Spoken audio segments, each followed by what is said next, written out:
Call to order. Pledge of allegiance. Pledge allegiance to the flag of the United States of America and to the republic for which it stands, one nation, under God, indivisible, with liberty and justice for all.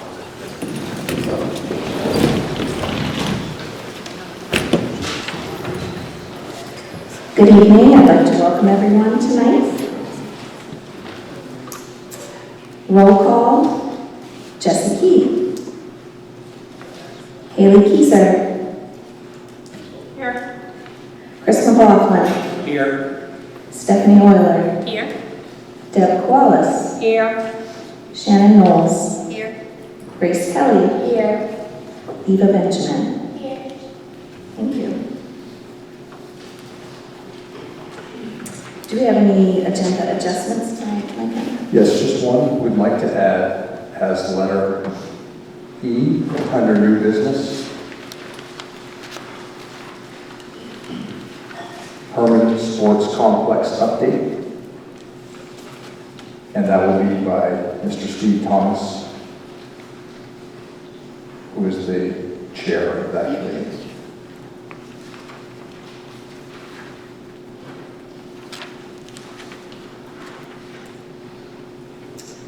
Okay.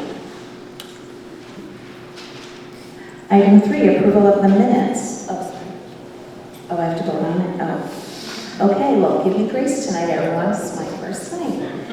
I'd like to make a motion to approve, or I need a motion for someone to approve this adjustment to our agenda this evening. I'll move. I'll second it. All in favor? Motion carries.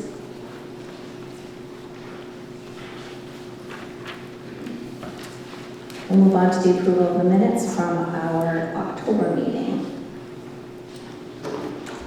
Motion to approve minutes. Seconded. Any discussion? Haley? I just wanted to ask if you could make GSA, just take that not as an acronym and actually, can you hear me? Make that written out so we know what it is. Sure. And otherwise, that's the only amendment I have. So do I need to make a motion? Yeah, can you just direct me as to exactly where it is in the... Sure.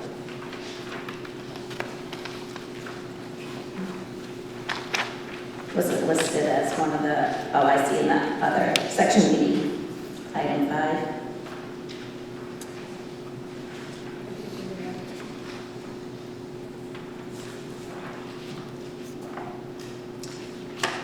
Yes, in co-curricular, in the drafts, it just says all the others are written out and GSA isn't. If you could just write that out fully so we know what that is. Just make a motion to amend that.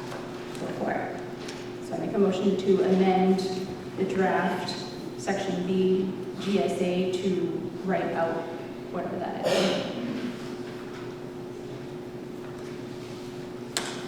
Do I have a second? Second. Any more discussion? All in favor? Motion carries. Thank you. Item 4, proclamations and presentations. I'd like to start with committee acknowledgements, and I'd like Eva and Grace to start us out tonight. Last Tuesday, we had the NHS induction ceremony. It started at 6:30 p.m. and it went very smoothly the whole time. Everybody seemed very excited to become a new member, and all the previous members were very welcoming, and it went very smoothly in general. And this afternoon, we had a joint advisors meeting, which is students and faculty get together and they talk about things to help improve our school. So one of the things that we talked about was sending out announcements to students' emails so kids that don't go to school can see the announcements and everything. The second thing we talked about was adding new clubs in and how we go through that process. That's good. I just want to piggyback on what Eva said about the National Honor Society. I was able to be there that night, and I think The numbers were outstanding, right? About 38 new members and 24 returning members for that organization, and it was here in the auditorium, and I agree with you, it went smoothly, and I had never been able to be part of that, so that was an honor for me to be there to witness that. So just want to acknowledge all those students that were recognized for their high achievement, their commitment to service, and high academics. How many students were there? I think you told us how many were coming forward, but how many students were recognized in that event? Do you remember how many students it was? Inducted that night was Inducted. 38. How many students Yeah. were inducted in the National Honor Society at that event? 38. 38. Thank you. And 24 that returned from induction last year.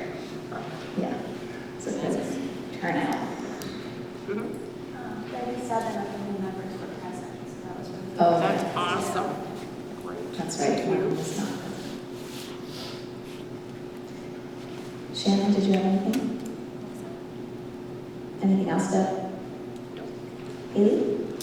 Yeah, just a few things. So I wanted to say congratulations to Sarah Collins for her Milken Award. That was outstanding accomplishment. Very happy. So congratulations for that. I also wanted to thank all three principals. I know I say it every month, but thank you for excellent communication. Mr. Freeman did a family lunch with the parents. That was fun. I appreciate him opening up the school and letting us in and spending time with our kids during the school day. And thanks to Kit McCall for recording these meetings and posting them for the school, for the citizens. I appreciate all the time it takes to do that and volunteer, so we can get that underway. Thank you. That's it. Yeah, Deb? I was going to add this later in the meeting. I just want to say thank you to Leslie Smith. I had the opportunity to have a conversation with her this morning. I had some questions about the new alternative ed program. And there are, I think she said, 9 students that are able to participate in that at this time. I got some really good insight in the opportunities that the students have available to them. Having had the opportunity to be part of the dropout committee years ago, it is amazing the opportunities that are presenting themselves to help students make the choice to be in school and not be a dropout, that there are opportunities to help them. So I appreciate that conversation this morning. So. Thank you. Chris? I also wanted to congratulate Sarah Collins. Is she here? Yes, she needs to stand up. Yeah. Sarah, congratulations.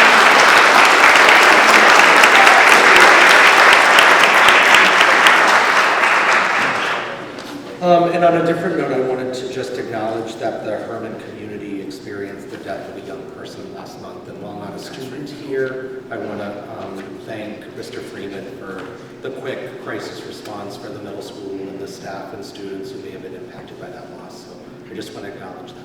Thank you. Steph? I wanted to acknowledge all the sports teams that have had amazing seasons. The football team's still playing. I want to recognize history that was made with Lindsay scoring her 100th goal. And that's about it. Yeah, I think that you definitely see the amazing support from the entire community when you attend sporting events. And also, we have this nice backdrop here because Greece will be happening a week Friday and Saturday. So I welcome the community to take advantage of seeing a production that I'm sure will be very impressive. Thank you.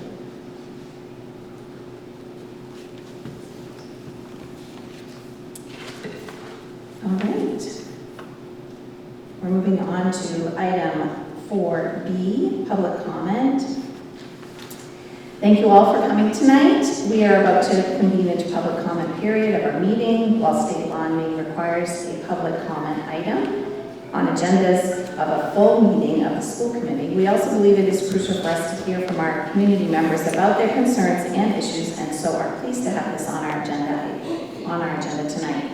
Having said that, please note that the committee is here to listen. The public comment period is not designed to be a discussion. Accordingly, please do not expect us to respond to your concerns and questions at this moment. We do take your concerns and questions seriously and want to have sufficient time to process and research issues or questions you may have. We will, however, respond to your questions and concerns at a future meeting or through another venue and have the proper staff member get back to you at the appropriate time.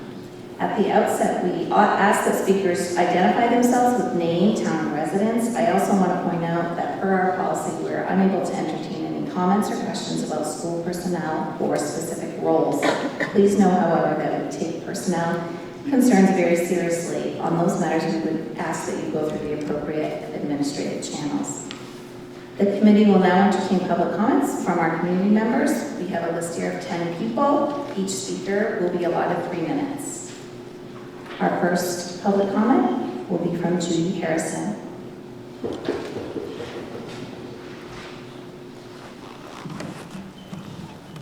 This is for tall people. My name's Judy Harrison. I live in Bangor. You all know I write for the Bangor Daily News. It was important to me to thank your staff. I've been in 2 schools last week, and a lot of times journalists are not welcome. That was totally not my experience. We were open, we were welcome, we were allowed. There were no prohibitions put on how we were able, the photographer and I especially, were able to do our jobs at the middle school. And the story about the harvest lunch will be on B1 tomorrow, I'm told. It's supposed to be up on the website now, but some glitch happened and it's not, so it should be up in the morning. Both of these events were wonderful to cover as a journalist, and as a community, you should all be extremely proud. And I experienced what other people talk about in this community, which is the welcome and the caring within these schools. And I experienced that firsthand, and I want to thank you for that. And I also want to tell you that if you did not have lunch, you need to have lunch next year, because this is the best lunch I have ever had in a school cafeteria in my entire life. So, thank you very much. Thank you.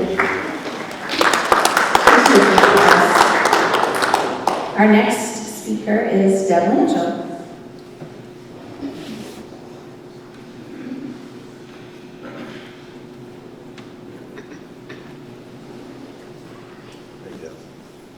Hi, thanks for having me. So Deb Lanchel, Hermon. Because I don't want to mention names or positions, I'm trying to be careful who I congratulate and how I do it. But I'd like to congratulate the teacher in the back row who got her award. That's very nice. Sarah Collins. Yep, am I allowed to say that? Sarah Collins. Sarah Collins, yes, congratulations. And congratulations to all the athletes. I've been seeing wonderful reports about all these different people on Facebook about academic awards, athletic awards.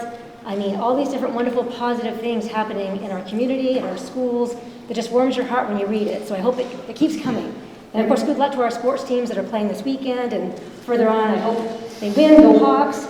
And also, I hope all this positivity that we have with all these wonderful things can also go into our community as far as the political realm, and that we can all get along and all the groups work together. That's my hope and prayer. Thank you. Thank you. Richard Sear. Superintendent Grant, Richard Sear from Hermon, Maine. School. Towards your mouth, I can't hear. Is that better? Yes. Superintendent Grant and the school board, I want to thank you. I'm going to make it short. The party that says that they're a party of science, I want to say they're a bunch of hacks that just trying to divide people. They have sexual items that are being taught in school. There are not 82 sexes, there are 2. You either have XX sex chromosome and you are born with a vagina, or you have XY and you're born with a penis. And we have a governor that says that it could be that the doctors make a mistake when they determine what sex you are when you're born. If you have an XX, you're female, XY, your mail. All the other stuff, again, I've said this before, is in your head. It's taught to you by other people, peers, but there are only two sexes. Thank you. Thank you. Nice Haggerty.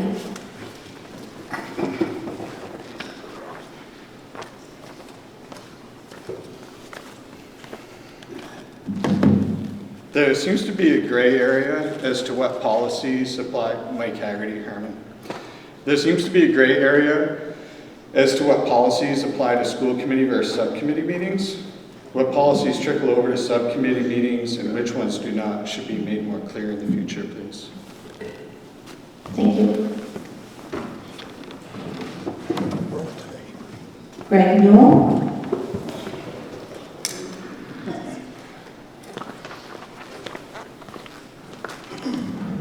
Greg Newell, Hermon. I hope this comes off in the way I want it to, but I have a lot to say. I'd like to make a few comments on the speech an individual did at the last committee meeting. There are several things that surprised and concerned me. First thing I want to say is I do support the teachers at all the schools. I have substituted at all 3 school buildings, which has given me a pretty good understanding of everything the teachers and the support staff do for the kids in this town. The individual also stated that people only make bad comments about educators, not doctors, lawyers, or electricians. This doesn't hold water. I guess the person's never read any reviews of these professions. I do agree it is not fair when a few antagonists get all the attention for things that they say. This professional presented that there was a large group or even the entire town thinks that we do not like and do not support our teachers. That statement is absolutely false. Stating such a comment does not help anyone and only inflames the current divide. I think there are only a few individuals that are making this claim, and the comments should be directed at them, not the entire town. The professional stated, I quote, "Educators know what is best for every student because of their extensive education and training." This statement genuinely wounded me. This professional does not know every parent or every citizen in this town, nor does this individual know our level of education or expertise. Also, this person does not know every student's history, weaknesses, and talents, like parents and guardians do. I understand that in the lower grades, teachers with kids for 7 hours out of every day. I also know my children who have been with me for years. I think I have a much better understanding of my child's overall needs. Regardless of who knows better, I am their father, their parent, and I'm responsible for them. I deserve to be a part of my children's education. For this person to say, we do not trust teachers, is also false. This person made the impression that teachers have a long history of training and education that equates to them being, I guess the best way to say it is flawless. We all make mistakes, sometimes with the best of intentions. This includes teachers. If I did not trust the teachers, I would not have my kids in these schools. Most parents and citizens want the best for the students and teachers at Hermon schools. And I think parents have every right to understand what is going on with them and be part of the group to help prepare these students for the future. Thank you. Thank you. Wendy Newell.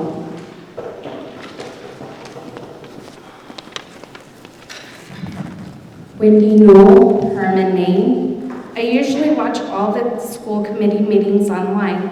This is in response to the individual that spoke at the last meeting. First off, I would like to say that bullying of teachers is wrong, period. This individual stated that they and others have been bullied online. As a leader, she should know the policies of the school district and the rules of this committee. It states in policy BEDH for public participation at school committee meetings. Citizens and employees of Hermon school departments are welcome to participate as provided in this policy. Others may be recognized to speak at the chair's discretions. Individual employees and/or employee groups will not be permitted to discuss matters for which complaints or grievances procedures are provided. Also in policy, GB has a cyberbullying statement which would cover this individual and group's issues. I am also disappointed by this committee inconsistency to govern a meeting. It seems as times that the committee picks and chooses what policies they want to follow. I want teachers to know that I do support them, but we all must follow the rules. Thank you. Thank you. Barbara Ford?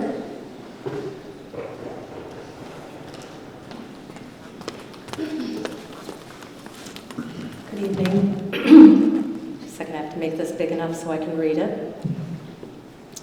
I'm Barbara Ford from Hermon, and I just wanted to make a comment about in the documents that were sent out on page 62.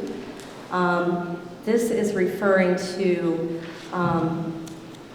one of the pieces that you were talking about, different things that you were able to do with students, and it says, worked with 3 students who had pregnancy scares in conjunction with guidance and other resources and talking with families.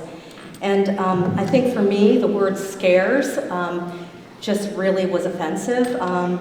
And I'm interested in knowing what the policy is and the procedure, how students are approached when they come with an unplanned pregnancy. I think that would have been a better term, unplanned pregnancy. When I read the word scares, to me, that immediately made me feel that any student approaching staff would be told that this was an incredibly bad situation. And I'd like to know what the policy and procedures are and who is talking to the students and what type of information they're given about what their alternatives are, and just knowing what Maine state law is, that educators can take students to get abortions without parental consent. I'm very concerned about the word scares. Thank you. Jesse Parker?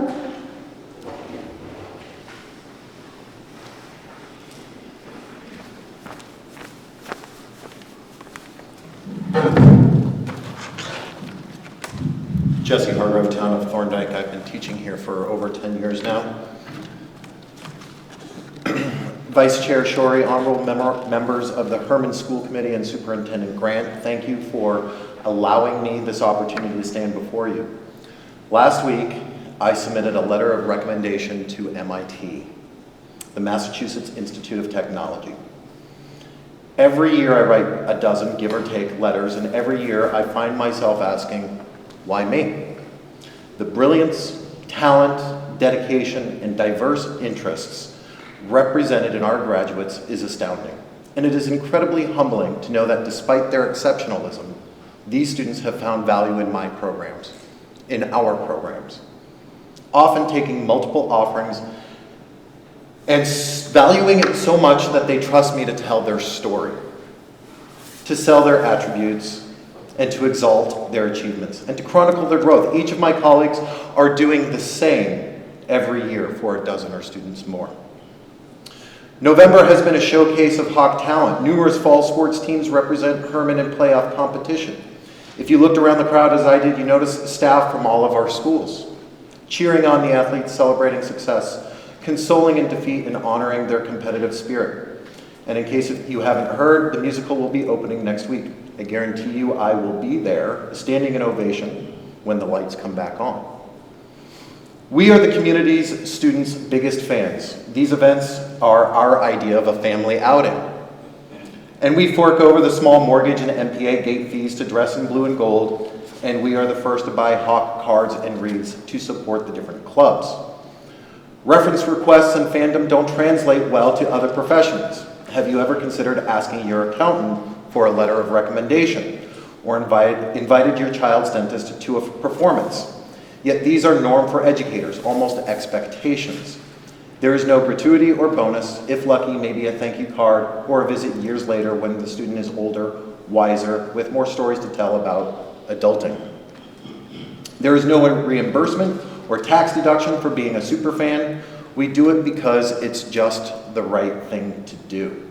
It's our profession. It's our professionalism. We support your kids.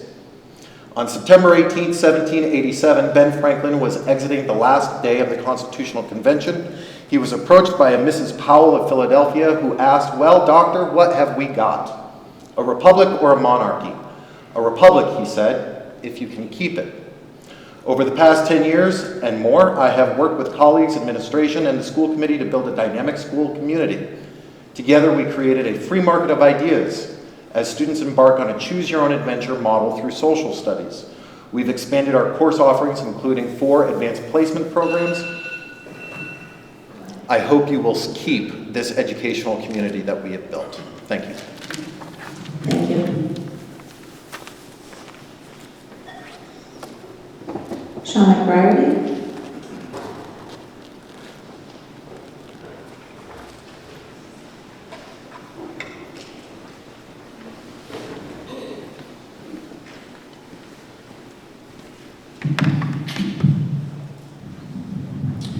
Sean McBriarty, Hamden.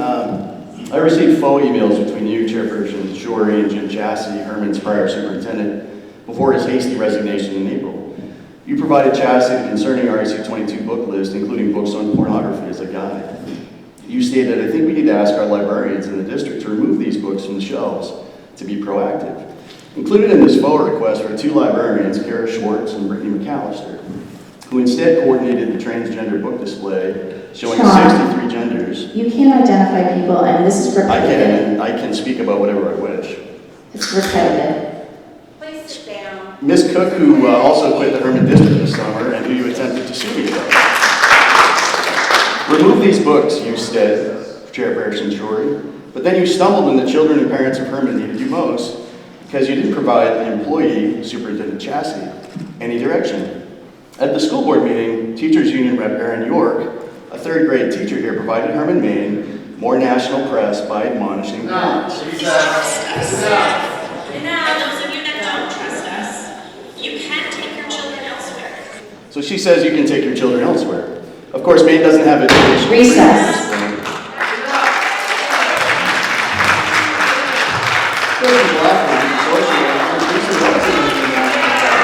Because he said in reality, as a radical activist for transgender ideology, he speaks to pornographic cartoon books called Gender Queer. Around images, and I think about the book Gender Queer, which is a book that I personally love. It's in my bookshelf behind me. And the image I'm thinking about is an image where there's a depiction of oral sex happening. This were ripped from the pages of any number of adult magazines. It would be immediately stamped porn and moved out. It would be immediately stamped porn and removed from the library. McLaughlin also asks his allies for help to keep his book subjugated to parents. It turns out he wants to keep a lot from parents, and we'll have more videos of Mr. McLaughlin coming out soon. Go away. Enough. He's a social worker who's actually profiting from the gender dysphoria of which these schools like Hermon is causing.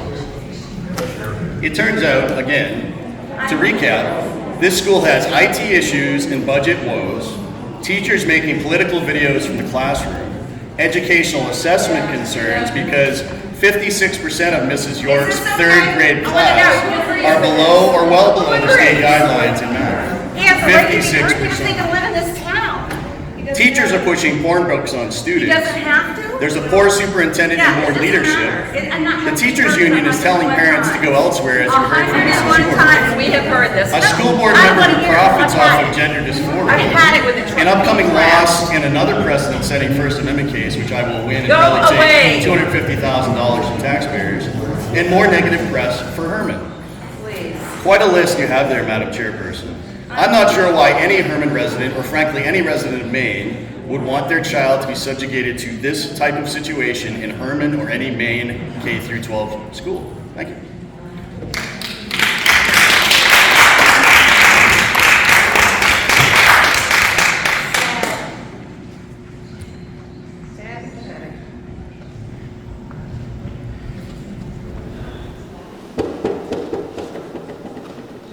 How you doing? Good to see you.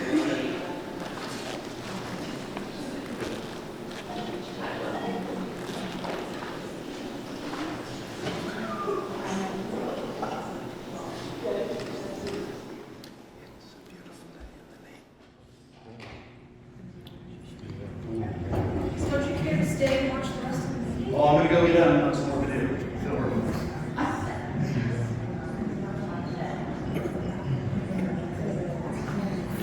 What's your t-shirt stand for? What do you think it stands for, lady? What's it stand for? What do you think it stands for? I'm curious. Yeah, no, keep being curious. So one of the things, just for the record, the only thing that a school board can do is have place, time, and manner restrictions on public content. They cannot deny your First Amendment rights. The fact that they have confidentiality policies does not equate to me. I can speak about whatever I wish unless I speak to inciting violence or obscenity. It's two things that I'll never do. So the place is here in this auditorium. The time is the 3 minutes that they offer. And again, you have to actually talk about school-related issues. That's the only thing they can do. So their entire practice and policy about not talking about teachers is completely nonsensical and against the First Amendment of the Constitution. Thank you.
Call to order.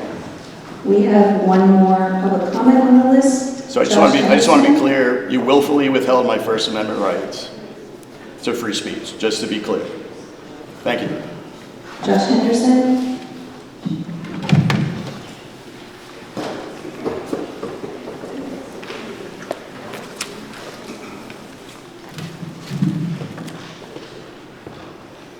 Josh Henderson, Hermon, Maine resident of 22 years.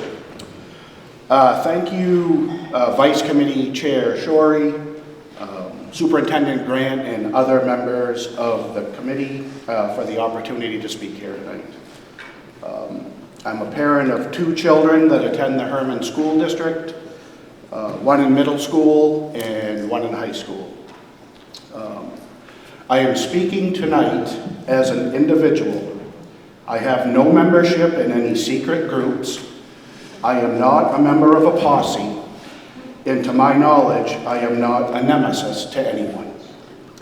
I am a concerned father, concerned that my younger child could possibly be exposed to curriculum lessons that are of too mature a subject or that may contain material of a sexual nature that my wife and I don't find appropriate. This concern has risen from paying attention to what has happened around the country and from some other local schools where there have been some issues that concern my wife and I.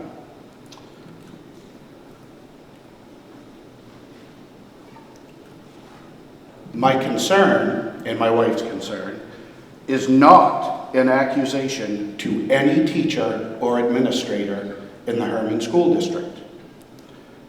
It is a call to be more informed and aware. If something is not for us, we know that we can opt out. Seeing what does happen in some local schools, I do believe that Hermon has done a good job of setting curriculum. My wife and I do trust the teachers and administrators. If we did not, our children wouldn't be attending here. Teachers, please know that curriculum questions are not in any way an accusation. They are to verify what my wife and I need to know to make the best decision for our children. I think my children have had some excellent, caring teachers in their years in the Hermon schools. Teachers, I think all parents want you to care about our children, your students. They are your students. Teach them, care about them, but please remember, they are our children. Thank you. Thank you. That concludes our public comment section. We're moving on to 4C, and we have a presentation. Mr. Grant, would you like to introduce our presenter? Yes, we have a presentation. Mr. Joy, come on down, by Matt Joya. Mr. Joy is the pastor. At the Pines Church in Orono, Maine, correct? That's spelled out as Orono. That's good. You're right. Yeah. And Mr. Joy and I have met a couple of different times. And he's coming to you doing a presentation on his church, and he would like to secure a long-term lease using the school to host or to move his church to the school. And so I felt, after touring the facility and making sure that it works and getting to meet him, if I'm going to put him up, obviously, for that type of consideration in his congregation, to do a presentation, to take the next 30 days, think of anything that maybe I had missed, ask questions, and then bring this back to a vote, because any long-term lease needs school committee approval. So, Pastor Matt Joya. Ladies and gentlemen of the school board, my name is Matt Joya, and I represent the Pines Church. I've been invited by Superintendent Micah Grant to share a little bit of our heart and vision behind inquiring about leasing this facility for our meetings. But to open up, I just want to share a little bit of my story. I was born and raised here in Maine. I grew up in Guilford, which is a very small town.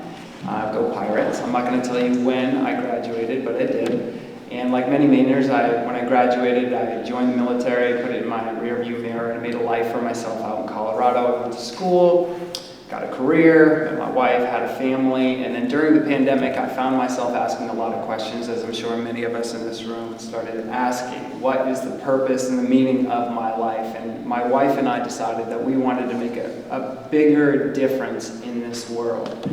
And so through many late night conversations and prayers and some tears, and how many of you know a guy ugly crying is worse than a girl ugly crying, we made the decision to move across the country in the middle of a pandemic and toilet paper shortages and murder hornets, and we moved here in 2020 to launch a church.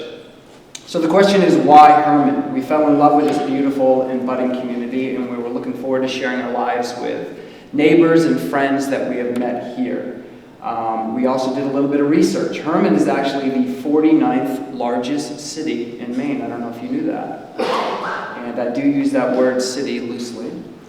It's grown exponentially over the last few years, and that growth comes with greater needs from the community. I want to say this, that we are not looking at replacing any church or organization or ministry, but rather reinforcing their efforts to serve the town of Hermon. Hermon embodies much of the beauty of this state. You know, Maine is titled vacation land. It boasts the second largest uninterrupted forest in all of the United States, the third largest coastline. It has actually been voted the safest state to raise your children. Yet with that beauty, there's also great brokenness.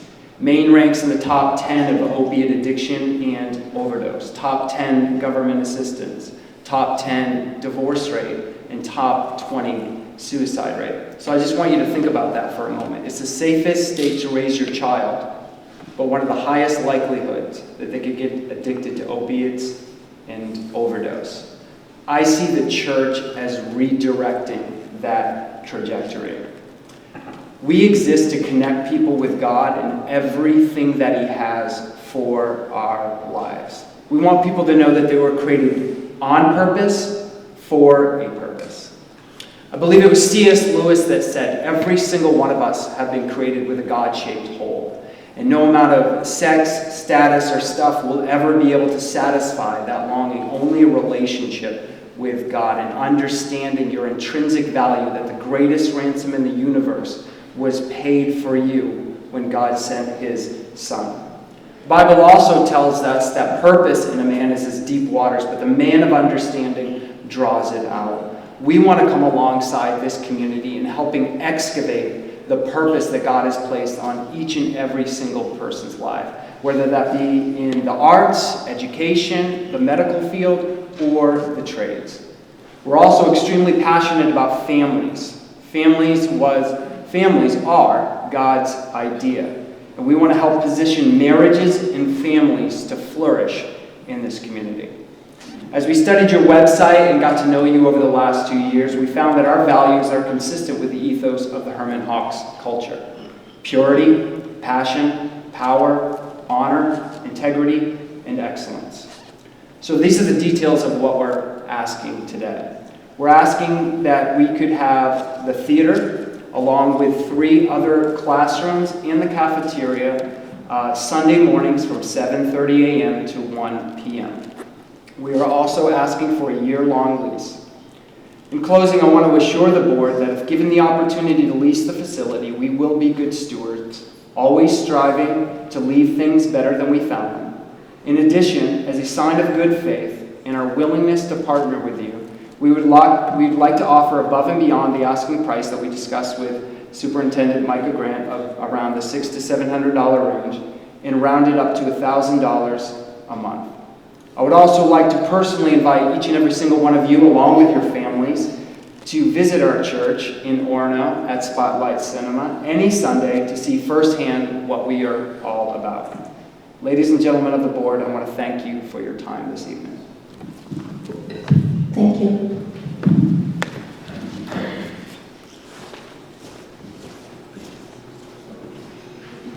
Do you have any questions? Mr. Joy, you mind coming back?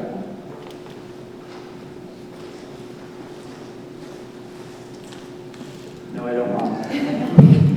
Can you say again what you said? The theater, you mean? Yeah, so that's a great question. I should have been more specific. Spotlight Cinema in Orono, Maine. What did you want to rent here? Did you say? Oh, I'm so sorry. Rent this theater. This is where we would have our service, and then we would use the adjacent classrooms for the children.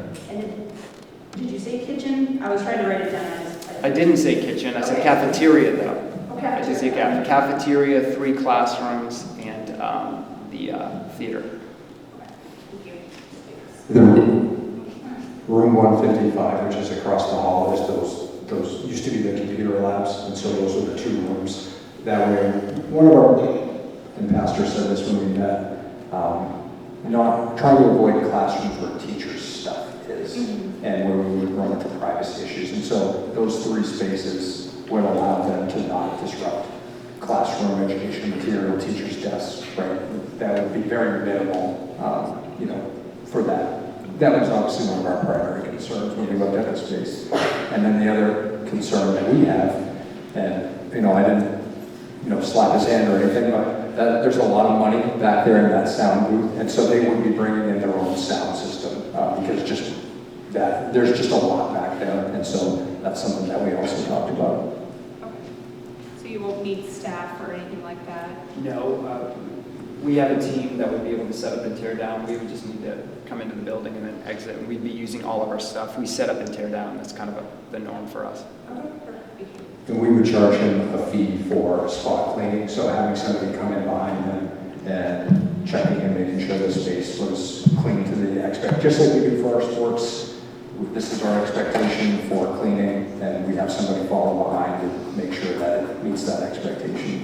In addition to the rent, is that what you're saying? Yeah, that price is all in one, rent and fee for a spot cleaning after. Would you need storage for all the things that you would need to tear down? That's a great question. We actually have a trailer, but if there were storage available, that would be great if we could get that. If we don't have a ton of equipment, we could usually store it in a small room, but if that was available. But We're working on that one. Yeah, That's tighter. Yeah. We were trying to figure out where to store things like apparel to sell, so I figured that it was going to be tight. Sure. Maybe we could come up with a solution for everybody. Anybody else have questions? Yeah, thanks for your presentation, Matt. I think I may have missed this at the beginning. Is there a denomination that's attached to your church, or do you consider yourself non-denominational? we are non-denominational, but we launched our church through ARC, which is the Association of Related Churches. Good question. In addition to that, I do have a prospectus of our launch. Looking back on it now, it's basically a guide of what we accomplished over the last year, and I'm just going to leave it on the table if you wanted to take a look at it at the end of the meeting to find out a little bit more about us. My question is for Mr. Grant. Is this a normal type of lease that public school systems do? So when you say normal, I've never heard of it. Statewide, I don't know. I know that obviously the town of Hamden has recently rented out the old Hamden Academy to the Rock Church as something that I will certainly look into in the next 30 days to see what other schools have. You know, I have a superintendent's network that I can reach out to. And I know obviously we allow, to your point, athletics to come in on the weekend, but it's just a concern of how do we protect our students' information that may be in the classrooms if we're allowing people into the classrooms versus just the gymnasium. And you don't have to answer that right now, just another question, and it's not your organization, but just are we going to continue to get more requests such as this? Yeah, I think it's a very valid, this is the first one I've ever had. And Mr. Joy can attest to this. I think we met 3 times because I'm not going to put a request out there I haven't vetted, obviously. So to your point, looking at making sure confidentiality, and that's why all lease requests come to you because ultimately you have to make that decision I can say yes to a sports team for a Saturday or 5 Saturdays, but when we talk about a year long where there's significant money involved, where there's significant space being used, that's a board decision. After this in sports, we don't have a lot of space left. So as far as more requests, I doubt it. I can't predict that. It's the first one I've seen. Mr. Walsh, have you ever seen a year-long lease request in 20 years? No, I haven't. Okay, so this is the first one that I know of. Well, it feels good to be first. I'll take that. May I ask a question? Sure. Is the lease limited to Sunday service only? That's a good question.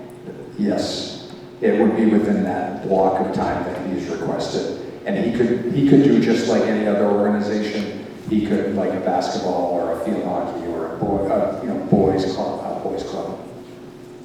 Scouts, what do they call it? Boy Scouts? Yeah, okay. I blanked there. Sorry, any Scouts organization could, hey, can we have a Wednesday night? We've got a youth group thing going, or we want to celebrate something, and they could do the same thing, like a one-time request. And is it like he's just renting the space rather than that it's specifically because it's a school? Does that make sense? Say it one more time, I Andrea. think because it accommodates the amount of people. I think that's, how many people attend the church? So we have around 150 right now, but we're continuing to grow. So we are looking for a larger venue. But yeah, what was your question? Was just. Sorry, I'm thirsty with but are you just looking for a larger space, or did you want to lease this specific space because it is in a school?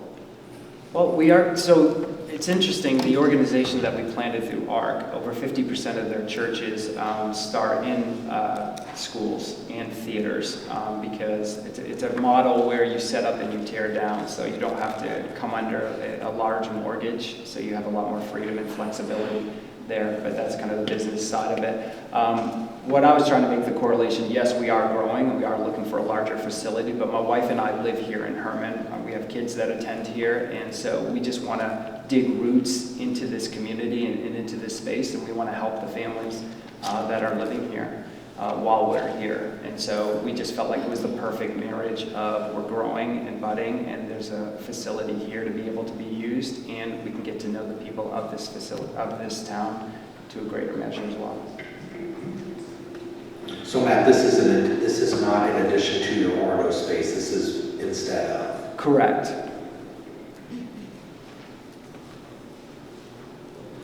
Any other questions? Thank you. Thank you for your time. Moving on to item 5, personnel. The first item is a transfer. Bradley Swoboda transferring from PADS custodian to HHS custodian.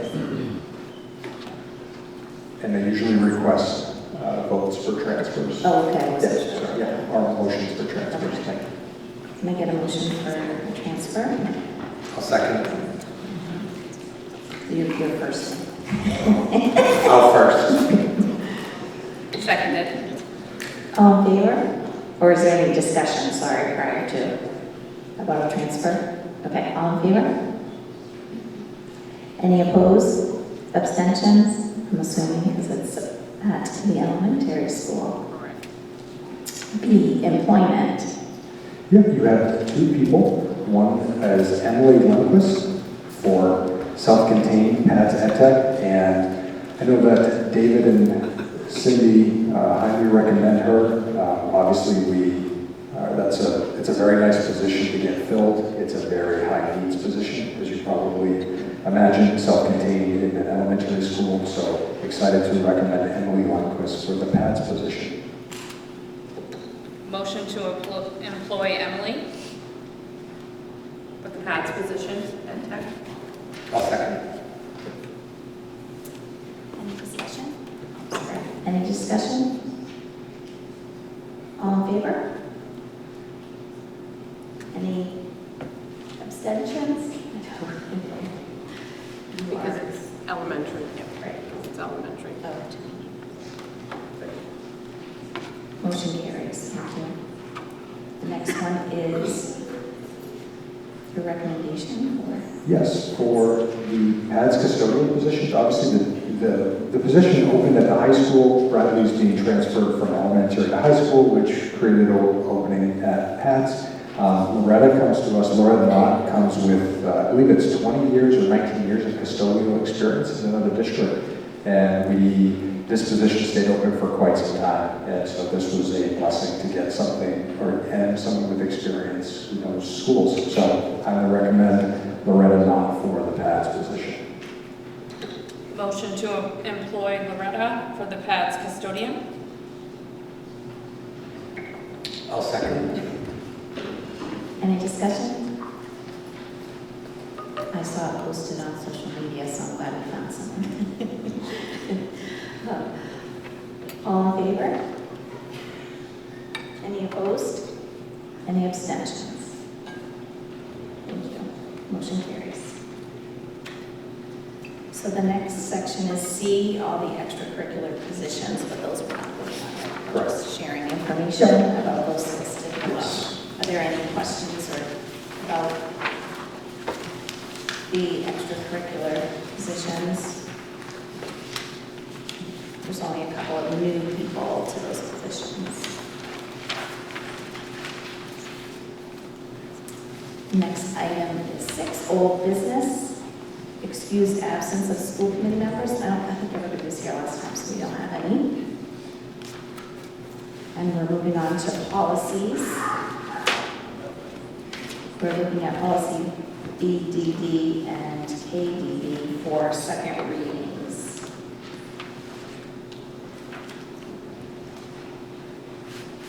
Looking for a motion.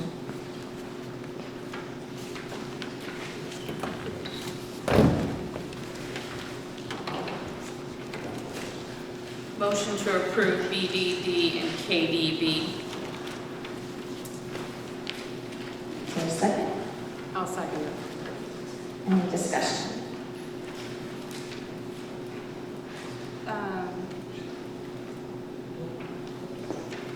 Does the public right to know? Yes. BDD is the superintendent's relationship, isn't it? She said KDD. Isn't that what you just said? Yep. And they're printed front to back. It's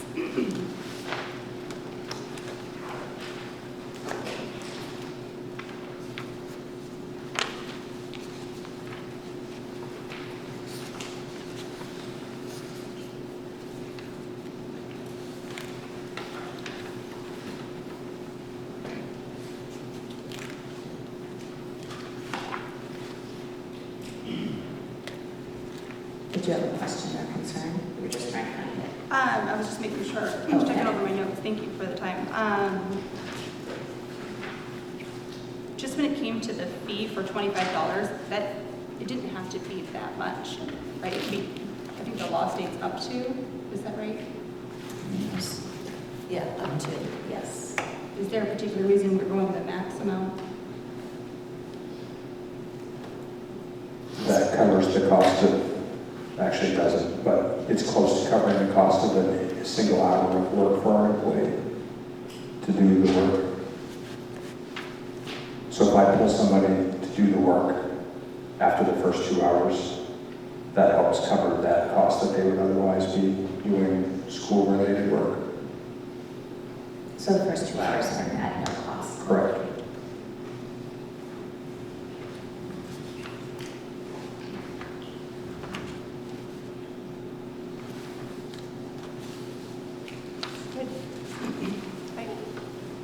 All those in favor? Wait, I want Oh, you have on policy KDB, page 3, where it says school unit name, Hermon School Department needs to be put in there. It's in 2 separate places. Say that again, Shannon. Policy KDB, page 3, it still says school unit name. Oh, I see, yeah. There's two spots. And I know you're changing everything to committee from board. There is one on the front of that also. Page 1, as with the school board members, needs to be changed to committee members.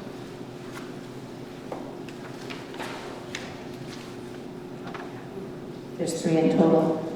Yep.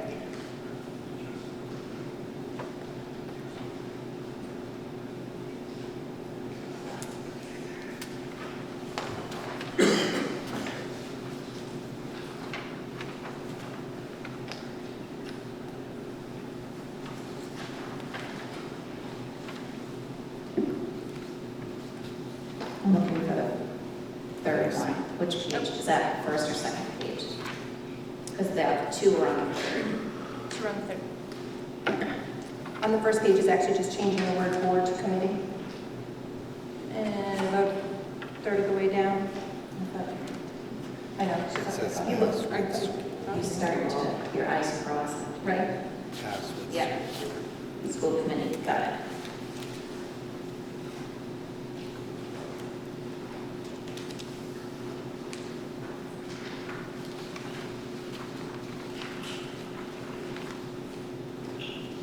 Can we add subcommittee on here? This is all board, all committee proceedings, so I know there's been a debate over whether subcommittee meetings are considered, they're technically still fault worthy, and so can we add that in there? Which section would you like to do that in?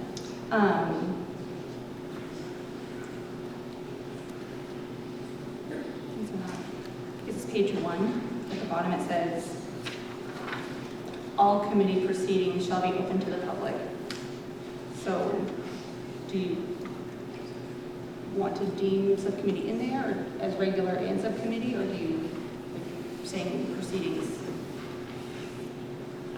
Right, I think, yeah, that was, Is that your theory? that it encompasses all, but we can specify if we feel like we need to be more clear. Which paragraph are you on? Just the bottom. She's on. So basically saying, except otherwise provided by statute, that's basically executive session. Right. So I guess I'm just asking, if you're saying that all proceedings is including subcommittee and regular. Yeah, I think we see that in one of the other policies too, the next one that we're going to be looking at too. So reading this, I would say that it covers both, but I understand if people would want to have it more specific too. It's always a perception. Yeah. I think though throughout this, with public's right to know, freedom of access, that I think it's okay the way it's written. We change the things that Shannon gave to us, but I think maybe we'll be more specific in the other one that we're going to be reviewing. Okay.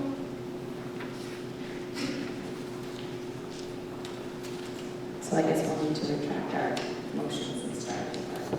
I retract my motion. How do we know? I would say we would make a motion to approve this with the amendments proposed by Shannon. I'll second that. All in favor? Motion carries.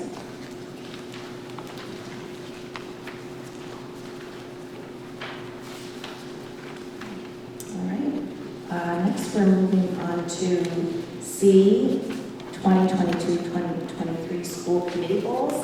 And actually, there were some in the packet. That was the old goals. And as the vice chair today and Chair Chesapeake not being here, I did actually draft some Hermon school committee goals, and I brought them tonight. I didn't receive any from any of the members. So I'm just going to review these. We're not voting on them. I can take feedback now or later, but I just thought that I would share my thoughts with the committee. So here's our draft. So the committee will support the Hermon School Department to provide all students a safe school environment in which to learn. The committee will support the Hermon School Department to develop a facility plan that will meet the long-range needs of students. The committee will support the Hermon School Department to meet the needs of all students through current and expanded programs. The committee will support the Hermon School Department to implement strategies to achieve the highest standards of the state assessment program. And we can be more specific about that. I left it general. And number 5, the committee will support the Hermon School Department to attract and retain highly qualified and certified professionals for all positions. And I just put some thought into this this weekend, thinking about the things that we have had a lot of themes around so far, me being on the board a little bit longer than others, but even in the last few months where we're talking about, school safety with the SRO and also having the nurse coverage and with health of students as well. We've all always brought up concerns about thinking ahead and what's our enrollment and how many students do we have and how is our building capacity going to house all of them each day. I think that we always put the needs of current programs expanded. Like this year, we already started the alternative ed program. We have multiple pathways, and that the guidance office support our students to be able to expand their learning even beyond the classroom. And I think some other things, we talk about state assessments and how are students doing and what is their achievement and how are we recovering from some of the learning gaps from COVID. And also, it's important for all of us to keep our professionals here that are working with our students, highly qualified and certified professionals. So I kind of just did an overview of some of the themes that I've heard. And so that's how I came up with this list. Any questions or comments? I did, like I mentioned, I did think we were going to do a workshop, so I thought we would get together and work as a group to be able to discuss that. I want to be sure that we're also including the stakeholders and parents that bring us these great students and thinking of them and letting them know through our goals that we will be transparent and committed to responding to them and hearing them, as well as the teachers and staff. So I'd like to include both of those pieces in there. Yeah, we can I'll send you an email or I'll think it over. Yeah. Sounds good. I don't believe I said we were going to do a workshop. I think I offered it, and the committee said that they would submit feedback to Mr. Keith last meeting. I just want to make sure nobody was planning on me to do a workshop. I had it written down on the side of my notes, workshop, so. Not by me. Yeah, and I remember talking about it, but even before last meeting, so it hasn't happened, but not to say that it can't, but I think that just give it some thought, give feedback, and we can expand or edit and change. And I do agree with you about that, which if you look at the committee goals that we had last year and the year before, and this is the educator in me, I didn't feel like they were measurable, and I thought that they had a lot of just words and fluff. And I wanted to be more purposeful in our vision for being members on the board. So we definitely, I find that the things that you mentioned really important as well, so we can figure out how to put that in there. I definitely like what you said by having them measurable. I completely agree with that, and I think it also would be good for us at the end of the year, whatever that would be, for us to report back on the goals, because I think, again, to your point, measurable, and then how do we do on them? And all the things that you said that we did, like with the adult ed or alt ed, that one, et cetera. I think that those need to be listed. So just how do we report back results? I agree. Anything else? We're moving on to new business. So we have our policies that are in here from the last policy committee review, BED, BEDH, and IKF for first readings. We're bringing those forward.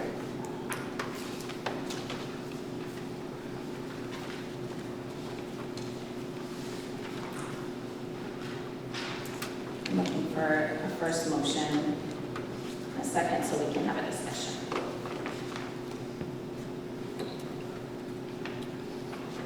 Motion to approve the policies so that we can have a discussion, because I do have some questions. Yeah. I second that. Great. Time for discussion. I just want to Haley's point, previously, I want to make sure that committee includes subcommittee, and it's my understanding that it does, and that Which one you mentioned? BEDH.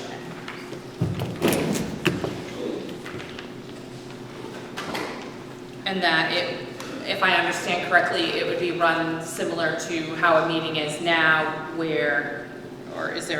there be a time restraint? Because that is our only working time.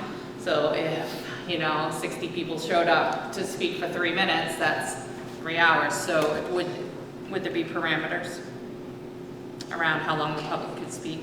I want to make sure they have the opportunity to speak in subcommittee meetings.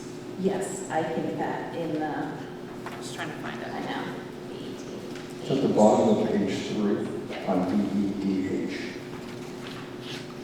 right, so opportunity for public participation at subcommittee meetings may be permitted in accordance with the board's policy and the rules pertaining. And the reason that we're saying May, it's not because we don't want it, it's because it might be something that we have time for. I mean, we always have time, but I think it's just we need to know that there might be things that people can't give input on, and there are times when people can. So I do think that our intent for this was to open it up, and I know that some people are caught on the word may, but it is my intent that we will always have that public comment time there during subcommittee meetings moving forward once we get past the policy. But I was thinking, and I think it was when you were talking, Haley,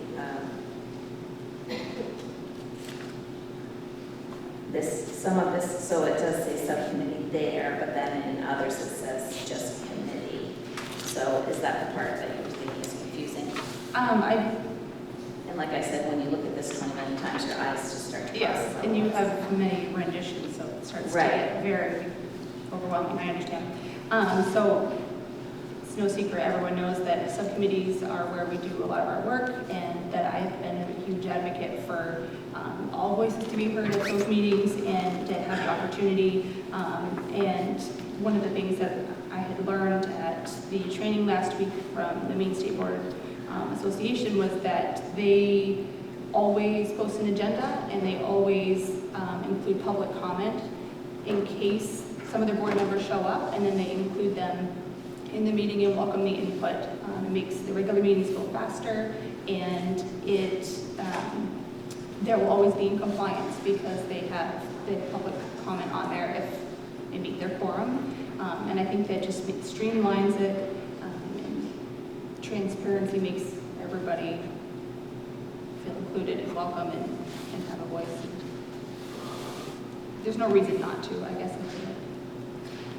It's my understanding, though, that other board members can attend but not participate, and I also went in my meeting as a vice chair, they talked about that too. Or it is our intent to record them and post them, people could watch them to have that, like people can, but also board members can watch it to have more information than just what's in writing for next meeting, or have an understanding about what the discussion was prior.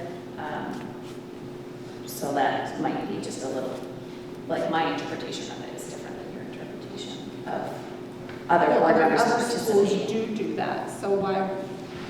I didn't get that from the schools that I was in a meeting with that they were talking about. But also, some aren't as small as us, like they might have like 19 people on their board, and so their subcommittees are 6 people, and ours are 2. Yeah, theirs are, the man that spoke, they were all 2, and then they welcome board members to come, partially to be informed and partially because they're part of the school and have input, and they write their agenda with public comment, so it's always in compliance if that happens. Yeah, I mean, that is our intent, to put public comment, definitely, to have that and have the agendas posted. So, and then you had mentioned that you're going to be recording, and maybe we'll talk about the reporting part, but you had mentioned recording subcommittee meetings just now. Is that something that I think that it is best practice, and I know that we're going to talk about some increase in technology to make that a little smoother. Okay.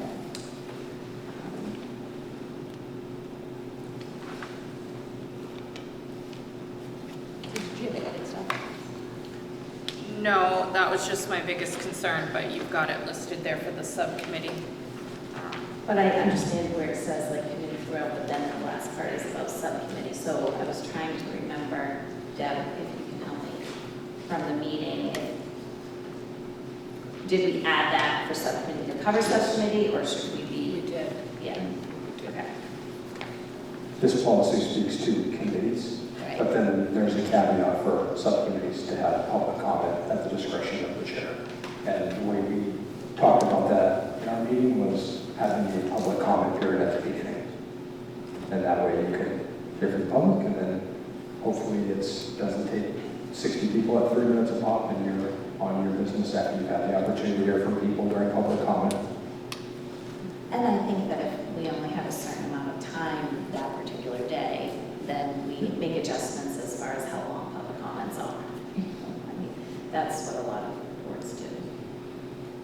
could have missed it, but I didn't see where we talked about redundancy, if we're, you know, if it's the same thing 10 times, regardless, but is there anything addressing something of such? I think that's addressed by May. And if we're, again, finding ourselves hearing the same thing over and over and over again, we do have redundancy in public comment. When, right, the chair during a school committee meeting can address issues of redundancy. For subcommittee, we're not concerned about, because people also have this opportunity, right, public comment, to speak to policies that are being put forward 2 times. So doesn't the board.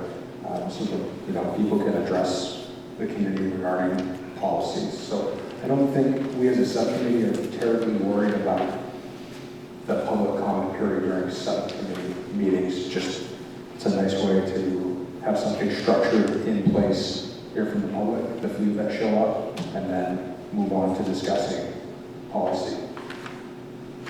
And honestly, it's that change because Deb's been on boards and Shannon longer and longer, but most boards have subcommittees and no one comes. So I think it's always good to keep up on policies for that reason, because things change. We had 3 budget meetings last year. We had 2 or 3 people in attendance at every one, and we talked about a $17 million budget. So it's a huge shift in the mindset when you start adding in public comment, because it's just never something that's, I mean, I don't know what it's like in 87, but it's just a shift. It is. Yeah. It is a shift. They may not have come because they didn't know, because it wasn't well advertised. So that has improved, I think, in their involvement is helpful. Yeah. True. Our budget ones were though. Yeah. That's the one that comes to mind as far as just important meetings. I do want to point out too that you want to change the unanimous to a majority vote when there's an agenda change. I am concerned about that because it's the safeguard that's there to make sure that all board members are well informed before agenda item comes in theory. Some people may not know about it. So I understand this on the first page is specifically speaking to an agenda adjustment at a meeting. Right. And so to be sure that all board members would be well informed, it's a safeguard and was written to be unanimous. And I think that's essential to keep that there and not have that be majority. Doesn't follow Robert's rules. One person shouldn't be able to block the movement of the board. Why would anybody ever need to block something that if they knew about it or it was not anything controversial, why would they ever not agree to add something to the agenda? I don't know. I was just curious about when you were saying you want that person to be informed, but everybody's being informed at the same time. Well, in theory, yes. So I'm saying probably the chair knows because they had a discussion with the superintendent prior. Right, so for him to say block, why would anything ever be blocked if we were all in agreement on it? It's not about being in agreement. It's about adding and doing the business of the board that needs to be done. And sometimes things get added, and if one singular person, right or wrong, opposes it, they shouldn't be able to stand in the way of the board doing what the board needs to do. But why would they oppose it? I can't speak to somebody's intention. I just know that when we look at Robert's rules, we talk to our attorneys, they said this needs to be a majority so that the board can get its business done. Just like when we vote on things, it's majority. Right, for a majority, but as a safeguard, it's there as unanimous to be sure that someone can't come in and change the agenda knowing they already have 3 people or 4 people to agree to change something. But no one knows until they're here, except for the person who's running the meeting. I mean, even as a vice chair, I'm not involved in the meetings prior to. So It's been there for years and years, and it's never been an issue. There's never been something that's come up that Micah has brought up that we would not agree if we we all knew about it, or there was nothing to oppose it, there would be no reason to not add it to the agenda. We'd be like, yeah, sure, no problem. So for the need to have to change that to unanimous makes me fearful that someone could come in with information ahead of time without a full board knowing and blindside somebody. I don't understand your perspective, so it's hard for me to respond. It's a safeguard.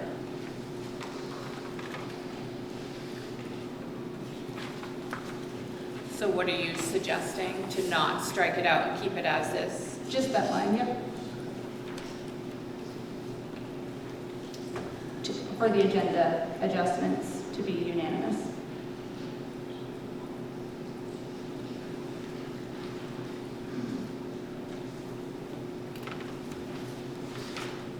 I'll make a motion to keep or to amend this to say. We already have motions on the table right now to approve as is or first readings.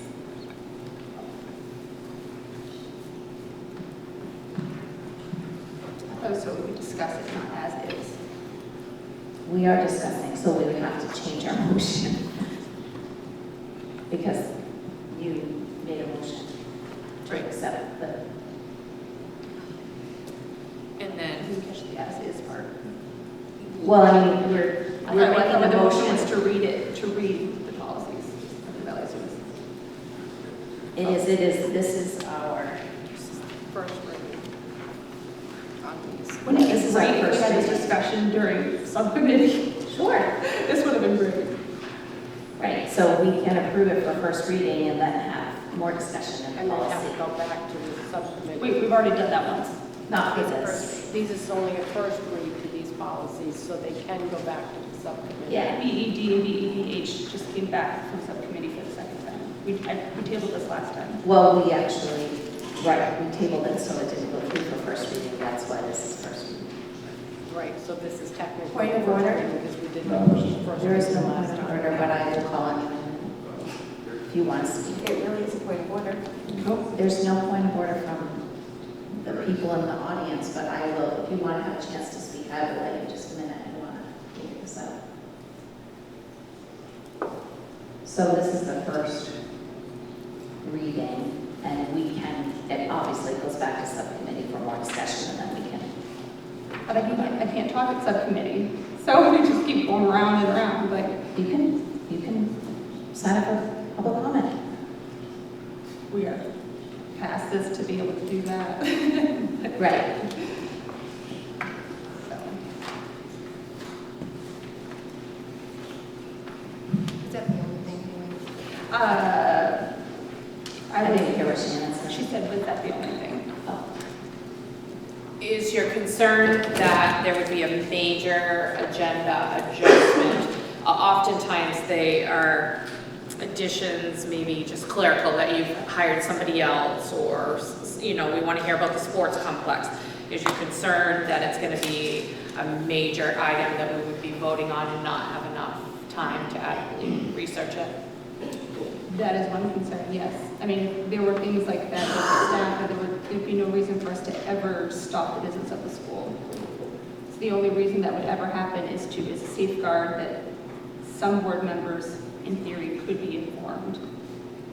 Or Micah could bring something forward that we aren't informed on and need time. I will accept the agenda to chair this. Sure.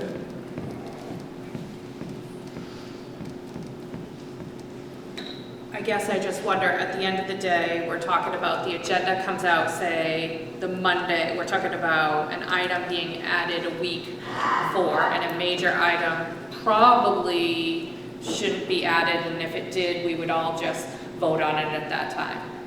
I mean, there is a point, you know.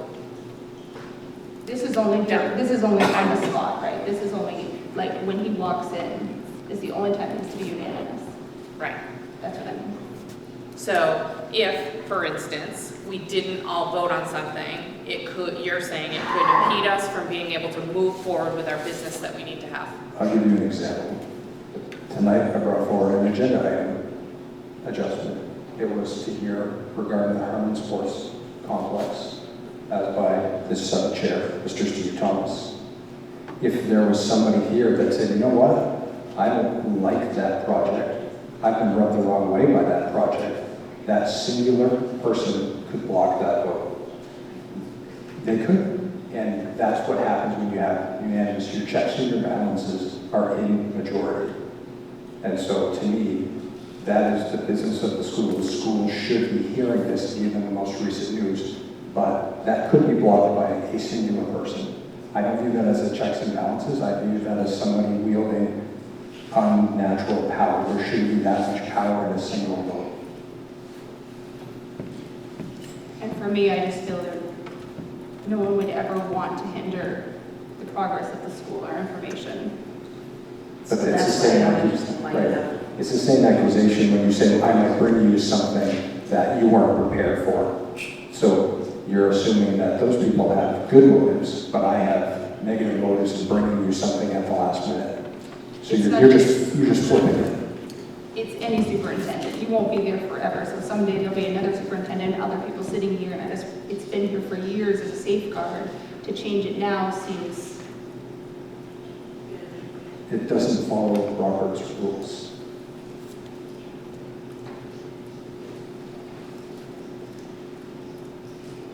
So we have a motion and a second on the table for the first reading of... I'll retract my second, because I think I was the second to her. That makes it confusing. Yes, you were. I misunderstood that we couldn't make edits. I thought that's what this was. You can make edits, but not everybody's in agreement with the edits. So I'll second the motion.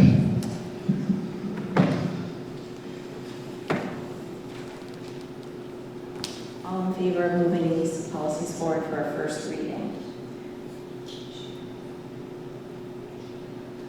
All opposed? Any abstention? Motion carries for the first reading. Danielle? This was why I was standing here, but I believe that Robert's Rule of Order allows somebody to make an amendment to a motion on the table, and that amendment can be seconded and voted on, and then the original motion would be amended accordingly. And it appeared that Haley wasn't given that opportunity to make a motion for an amendment. That was what I wanted to share earlier. I know you've already voted on it, so I'm sorry that I couldn't speak to it before you voted on it, but I did want to share my thoughts on BED and BEDH. With regards to BED, Section 18, it appears a significant pivot in the way meetings would be run for our community. It would not allow community members to speak on a motion that's on the floor, which is currently the policy that I was just not given the opportunity to speak for. And so it appears a big pivot and would only be at the discretion of the chair and if previously written. I strongly suggest that BED Section 18 stay as is and not be changed. I'm just looking at it because that wasn't my intent, so I'm just... Okay. I'll pause there then and then go to the second point.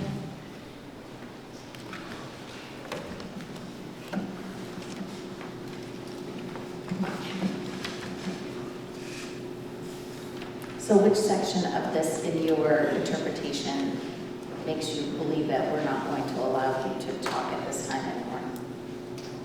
It says public comment may also be invited just prior to board committee discussion.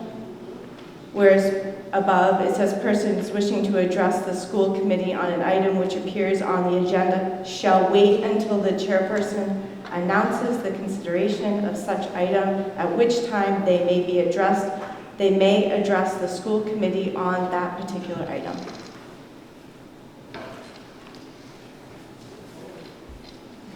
Which I just wasn't allowed to do. If there I is, just needed to finish the thought. You are allowed to, and this is not, hasn't been a final vote. This is first reading, so we can take your information and concerns to the policy committee meeting to then address this. And My interpretation of this, and so maybe it needs clarity, or maybe it's changing so it's irrelevant, but my interpretation is when the motion is made, then the community gets to speak prior to a vote and a decision being made. It's probably my misunderstanding. That's what's taking place at all the other committee meetings. And I'm not trying to be a jerk here. Whereas the new paragraph that would be replacing those bullets says that we may be allowed to speak. So to me, that's a difference. if the public is given an opportunity to speak at the beginning of the meeting, and I saw that there was an item on the agenda, why would I not speak during that time? That's such a great question. I'm so happy that you asked. So as we saw earlier today, there was a very disruptive presentation that was really distracting and took away from our community's ability to be involved and cohesive and just working in a positive manner. And sometimes if we speak and during public comments to something that is quite honestly an hour and a half later, what we had to say and our thoughts is lost in an hour and a half and all that took place between now and then. So it just feels better as a community member if we're allowed to speak during the discussion that's being had, as opposed to an hour and a half earlier when a lot happens between now and then. I really appreciate you asking me that question. This is a really good question. Thank you. And it's not our intent, when Deb and I were in the working committee, that we were taking that away. So we will take this information back and make it maybe more clear, but it is our intent to continue to have public comment even during this time. Thank you. I appreciate that. Can I just say one thing? Public's not privy to every agenda item. It's not, we have personnel issues, so that's why the chair is in charge of what public comment can be made and when it can be made. Right. There is a public comment at the beginning of every meeting. You guys have done very well at letting people speak. And that's, but there are some agenda items that's not privy. Just, I would definitely say and those so the items word in name should executive. stay in there. I'm sorry, I didn't mean to cut you off. I couldn't see you that you'd stopped. You had stopped, I'm sorry. And I would definitely say those items in executive session are probably not appropriate for us to speak to, and that's why they're done in private. I do feel that the rest of the business is done in the public for a reason. The other item I wanted to speak to is I wanted to give kudos and thank yous to the change in BEDH, where it says we may be permitted to speak in the subcommittees. It would be nice if it wasn't at the discretion of the chair, but this is definitely a step in the right direction. I know my husband's attended many numerous meetings, and it's a little frustrating. And I just want to also give you kudos that this was an amazing meeting to hear you guys speak through all this stuff. I think some of it probably could have been ironed out in a committee meeting, but it was great to hear these civil conversations going on. Thank you. Thank you. So do you want us to, do you want this back at subcommittee meeting? Is that what you're thinking? Yeah. Okay. Thanks. Make a motion to table BED and BED8. No, we already passed. We already passed. We are moving on to section 7B.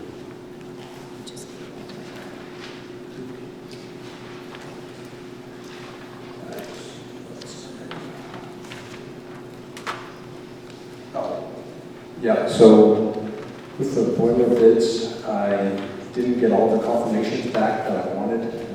I had sent it to you 4 bids. Obviously, 2 of them were out of date, so we usually go back, we do go back to those vendors just to confirm that those prices, it's usually not an issue. We don't worry too much about it, but as you can imagine, with the way prices have, the inflation that's happening, we like to confirm that. We were unable to confirm with one of our vendors, so I would ask that I make a recommendation that you table this item. And what we'll do is we'll put a hard received line in for December 8th, 9th, so that these can be ready for December I believe it's the 12th at our next school committee meeting to vote on. We're not doing the work till April-ish, so we still have time. And this is May, it has to be done for winter time, so. That's good, thank you. The next item is C. Oh, do I have to go, even though because, okay. Wasn't sure if we had to. I can't agenda. Move to approve the tabling. I move to approve the tabling of the high school replacement boiler discussion. Seconded. All in favor?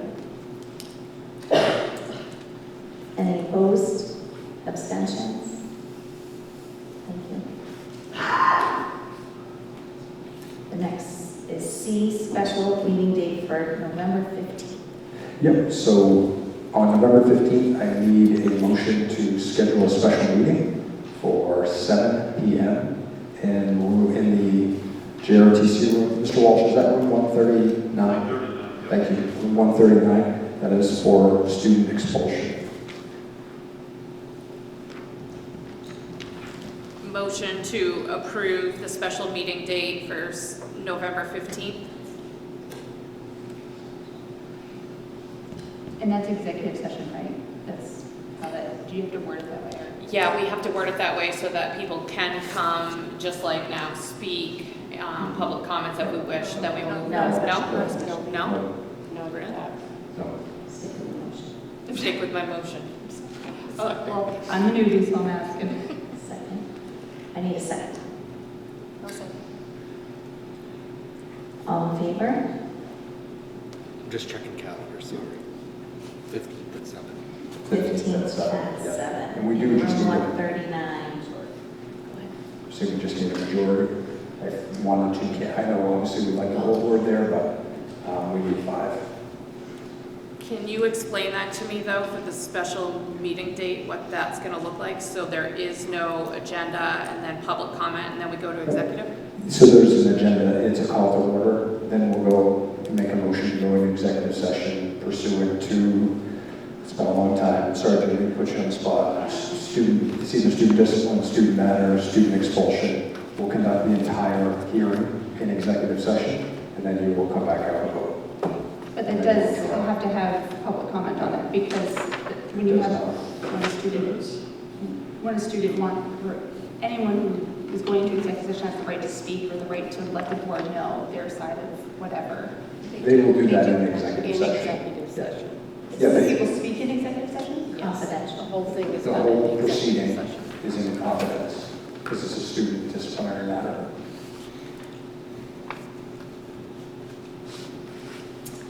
We agree that we'll be at the meeting if we are able. D, video school committee meetings.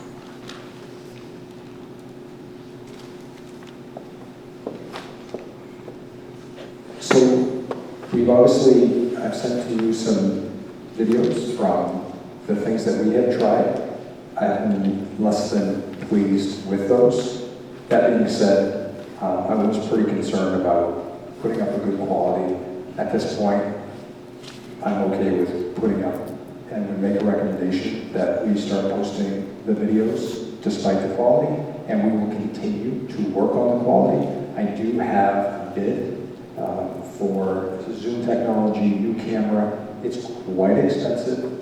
It doesn't break the threshold, obviously, of what I would need approval to spend. But it's a couple $1,000s to get a good camera, get the subscription to Zoom. I think it's going to make the quality a lot better, but it is not budgeted for. So I would like approval to post the videos and also to purchase the equipment so that way we can get something that's ADA compliant, of good quality, and yeah, just have a better product.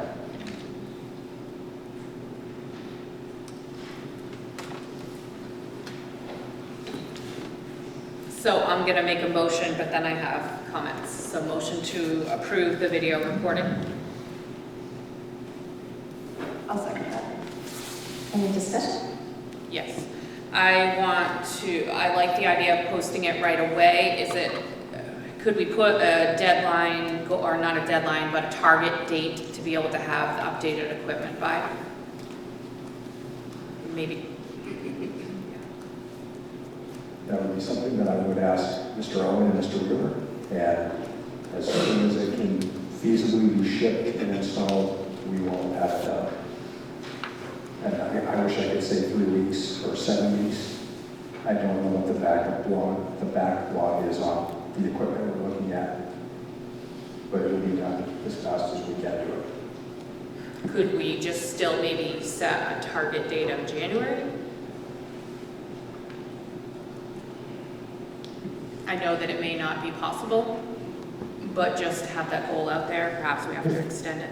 I can let the board know when we go to order it tomorrow, what the timeline is for informational purposes. Chris, do you have a question? Yeah, I'm wondering if we're going to move to Zoom, does that mean that remote participation is also going to be happening? Or is Zoom just the platform to record and play back? It's just the platform to record and play back. Okay. Like the webinar series, yeah. I did see, well, two things to that. I thought in the training that I went to, they did discuss if it's on Zoom, it has to allow, and I think that you guys did adopt that remote policy for committee meetings. So I'll have to review that, because it does address something about that. They have to allow public comments. So just let us peek at that. Before we decide on the platform? Yes, before you decide on the platform. My understanding was that that was allowed through COVID, but not, do you mean like public participation through that, or like board member participation? They were talking about, at the meeting, they were talking about that if you allow it for boards and the public, you do have to allow them to be able to speak from home to meet their accommodations. And I feel like I've read somewhere recently that you guys did go over that remote access policy, so I just don't know off the top of my head right now. So we have to peek at that. Yeah, my understanding was that the law changed, like as far as them allowing us to do remote meetings. Right. I believe that the intent behind the law and then the policy was if we are remote, then we would allow remote participation. That's right. But if we're live, then that would be the expectation. People can submit written comments to be read for public comment to the chair. And then obviously my thought is more just the Zoom platform is the one that's ADA compliant and allows for the transcription so that people can get that audio information visually. So that's, I know that was a platform that was brought up, I think it was by Mr. Shorey at a meeting a couple of months ago. It just seems to be the best platform, and we've done a lot, but it's just not a quality that I feel is that good. And I know we have lots of new computers and technology, so I'm a little confused, like, we can go live with a cell phone, we can go live with any sort of laptop, but if these meetings move, that's a concern if they're in the library or whatever for the future. I believe Kip had reached out to you or was going to. He didn't reach out to you? No. Nope. Okay. So You mean as far as just changing location and not having that? Like portable? Yeah, Like a like the portable. owl was portable. So, You don't want the owl No way.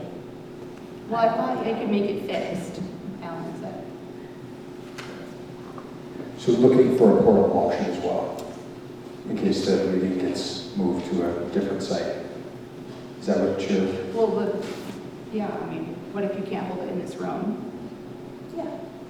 What if your subcommittee meetings need to be somewhere else? Sure, yeah, I mean, that's certainly something that we could look into. Obviously, even with this, I want us up here, as ridiculous as it looks, it's a good plug for the play, but from an audio standpoint, this is a superior quality, with the mics, the lights. But I could look at it in addition to a mounted option, a portable option, or maybe there's just one really good portable option that could then Well, I just feel like we don't have those devices already here. the kind of device, and I'm not a sound technician, but I know that the type, like, did you watch the recording from the iPad? Yep. I didn't think it was very good, to be honest. So I just don't think we have a high quality device like a camera like that. And I think we need something that's much better than what we currently have. I know his video that he does are better. No offense, Alan,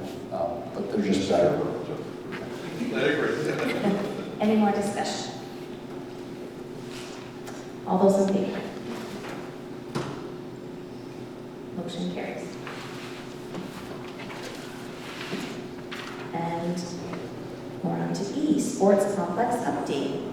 Mr. Thomas. Mr. Thomas, I have also distributed the FF policy and the policy to the board. Great. Thank you, Mr. Superintendent and school board members for amending the agenda tonight to allow me to speak and provide an update. Tomorrow, Hermon residents are going to be voting on funds to basically, can you hear me? Can't hear you. Okay. So tomorrow we're going to be voting to approve funds to really dramatically improve our athletic program here in Hermon.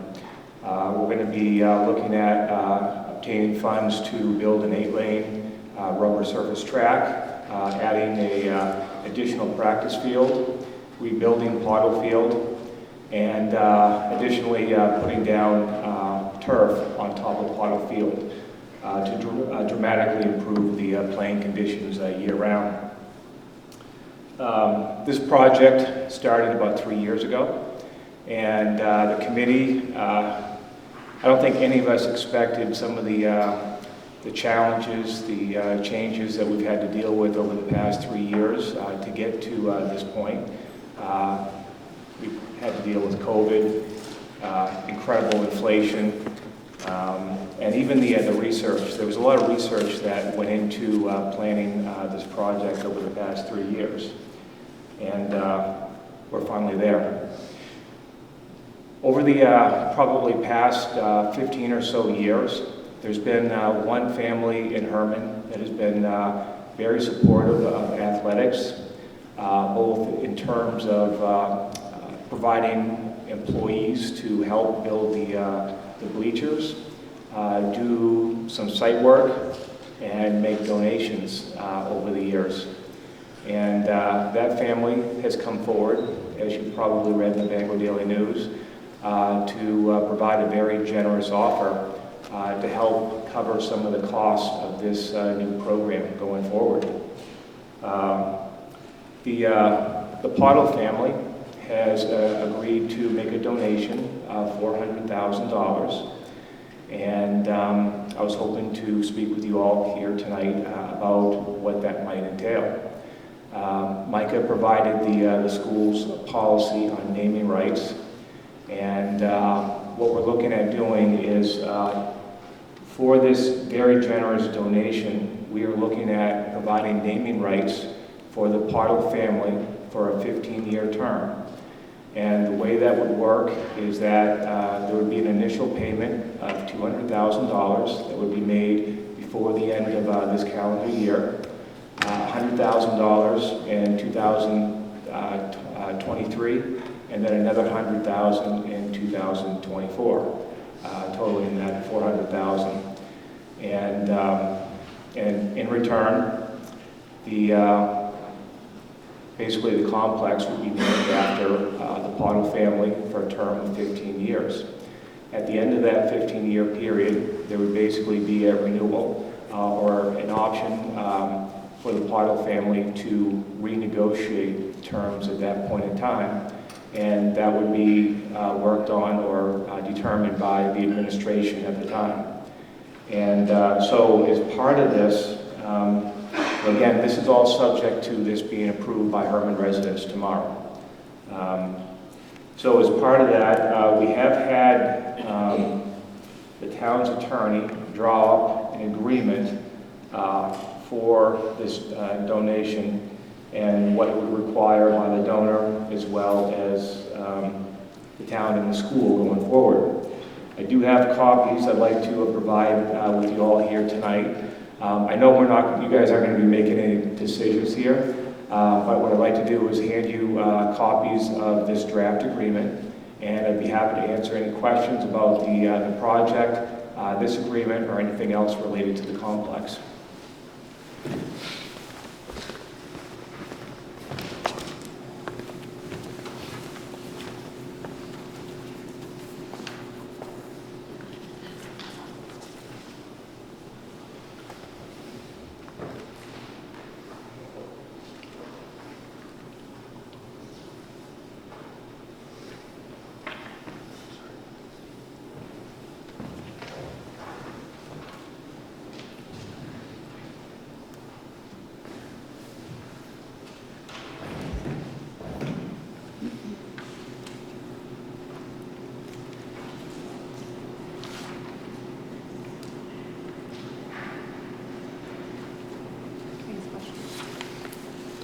Did you have anything else, Steve, you want us to ask questions now? I didn't want to cut you off if you had more to share. No, I don't. Okay.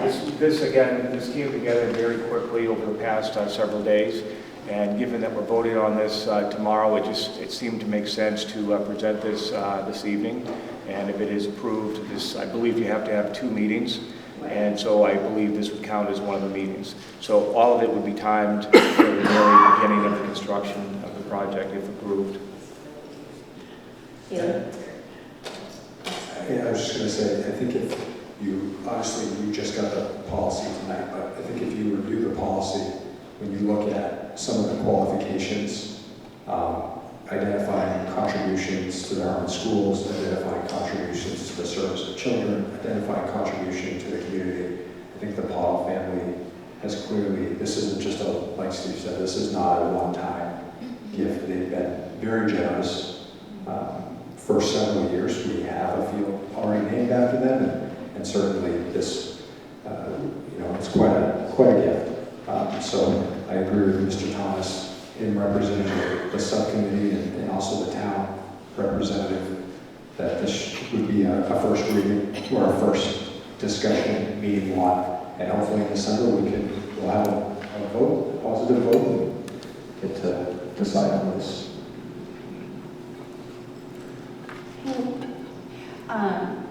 When it came to the sign for them, is that something they purchase? Is it something the school purchases? Have they talked about that at all? It would be expected that we would purchase a sign. So we would have to have a sign for the field, and also a plaque recognizing the Pardo family and their contributions to the town. Do they have size requirements or anything like that? No. 3x5 card. Yeah. Maybe a little more than that. I have a question about the payment schedule. So are we thinking it's going to take till 2024 to build it? No. Okay. Without getting into the business aspect, there's some business reasons to stretch it out the way it is.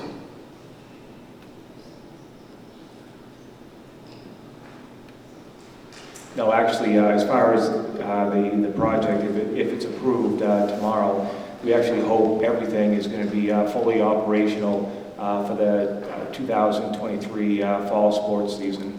So it shouldn't really take more than a year. And so I'm under the impression that first 200,000 due by December 31st, that's going to really go a long way to breaking the ground, correct? That first. Yes, so that's how most of the other cash that basically is already reserved accounts for this project.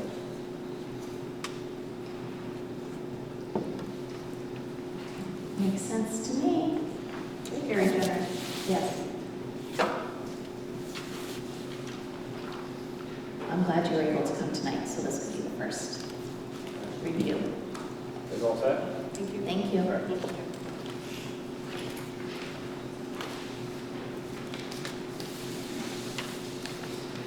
We're on to the next item of reports. I'm assuming we have extensive administrative reports. Yep, for my report, it is getting on in the evening. I just wanted to give an update to the SRO. I had put in there continuing to, it was a kind of a vague statement. I am excited to announce that Mr. Walsh and I are going to be meeting candidates. I believe it's down to 2. And so Mr. Walsh and I are going to be meeting candidates for that position the week of Thanksgiving vacation for students. And the goal is the first or second week of January. I wish it was simple as hire and pull in, the next week, but there's some backfilling that still needs to occur. So we have a target date, and I feel very good about a January target date. And hopefully we'll be meeting that candidate on, I think it's November 21st. For those 2 candidates, and then we get some input, but ultimately we let the sheriff's department select that person after we get some feedback. So just wanted to add that to my report. Thank you.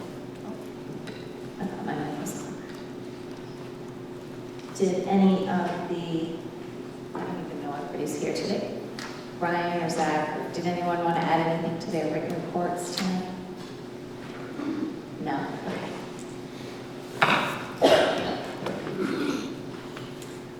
Do we have a report? I guess Haley, you're it, because Jesse's not here from the facilities track committee. I'm still waiting for Micah to reach out and set up a facilities tour. Track, apparently they worked on a donation, which is, we're very thankful for that.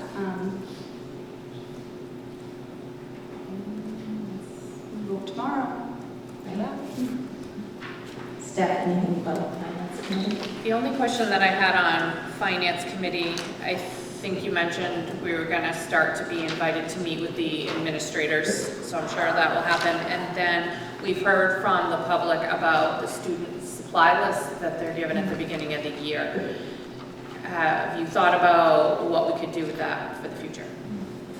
Yeah, it's funny you should bring that up. So I am meeting with the administrators this week to discuss their wants and needs for next year, and that kind of kicks off our budget season and our meetings to discuss budget. However, I have already had that conversation with Mrs. Davis and Mr. Freeman regarding supplies. We understand that there will be a small amount of preference supplies. Perhaps you like pilot pens. We won't be buying those for your kids. But one of the things I've asked them to do is make sure that the teachers budget for all their classroom supplies that the students would be using on a daily basis. Pencil, like number 2 pencils, color pencils, even comic books, things like that. Certainly there will be a few items. Mr. Frattini's famous science project, you have to buy the giant poster. We're not going to buy those for the students, but we would like to see those drop from that. I mean, I've been told they're over 100 sometimes, and that's not acceptable. So just getting those down to a level that's in that $20, $30 range is your preference, but everything you need to be successful at school is here.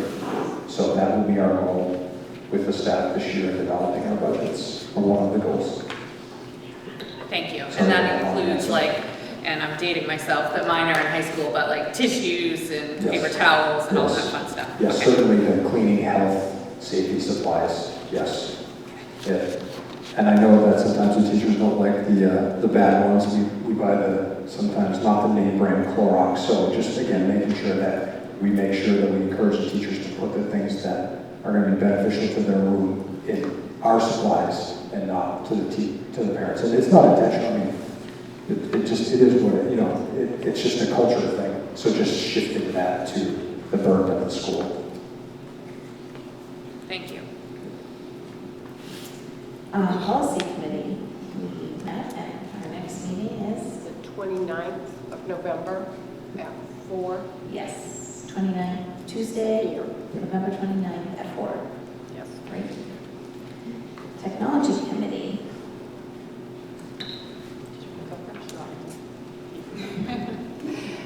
First, I didn't get any technology report. I sent you an email about that. I did not hear back.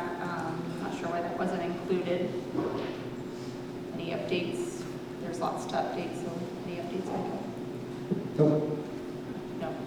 And I did have some questions on how much we're spending for the internet.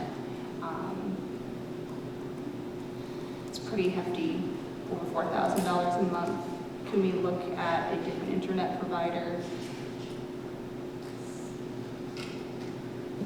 We can in a new budget year, but I've already presented that to the board in the spring budget session. We're in a contract, so in a new year we can.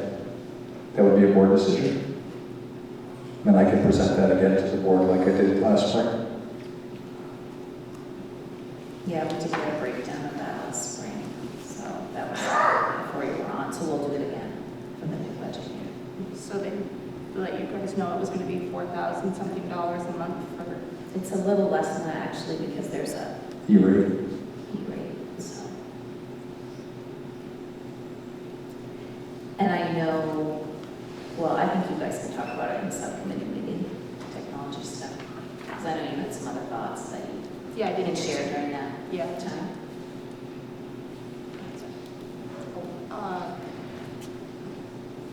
And did you send that survey out that you were going to do, or did you want to? You go ahead. Okay, well, you had mentioned doing the survey. Did you send that out to the teachers? You did. I didn't get the proof. You were going to have us look at it before you sent it out. Nice. Got it right. I think so, yes. Okay, well, I will check to see where your copies. But yes, that went out to the teachers a week or two ago. And we're gonna hear the results on Thursday, right? Correct. Is that the day of the meeting? Yeah. Oh, can you clarify that? Was that supposed to be Zoom, the meeting? Did you send it, or a Google link or something? It comes, sometimes it comes through looking like it's a Google Meet, but it's just the way that the computer sends out, like if Micah puts it in that that's the date, it just links a Google Meet to it, but it's in person. Okay. It just has the date and time, but yeah, it does look like that when it comes through the Google Calendar system. Room 155, 3:30. And for anyone that's interested in coming to that, we're looking at the one-to-one platform and what technology we're going to use going forward. Yep, so we had a survey to the staff on philosophical beliefs, instructional use, assessment, etc. So we'll be looking at those results. And Spruce, that's me. Our first meeting of this fall is Thursday, November 10th. So I'll be at the Bengal Regional Program for my board meeting at 6 p.m. And I know we had finance report included in our packet today. Did Jamie have anything to add? Okay. Curriculum and assessment report. Jenny had included that information. Transportation and facilities. I don't think as written.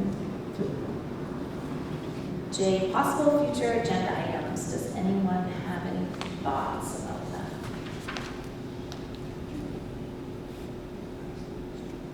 Oh, to the agenda board. Did you guys have anything else, Grace and Eva, that you wanted to add about tonight or questions? Okay, thank you for participating. So we'll add voting to the next agenda. We'll add voting on the name for all fields. Is it after the second or at the second for the policy? I interpret it as at the second. Okay. Yeah, that's definitely will roll into the next agenda, yeah. And we'll see what tomorrow brings. Anything else that anyone is curious about to add? Steph? Thank you. No, I just saw, Micah, that you're going to have the administration report back on testing results in January, because I think that will be important. Yes. Micah, she's not here, but I did have a question back on, for curriculum about assessments. She wrote that we'll possibly look at different, are they going to be using something different for testing? Are you talking about Jenny's report? Yes. Sorry about that.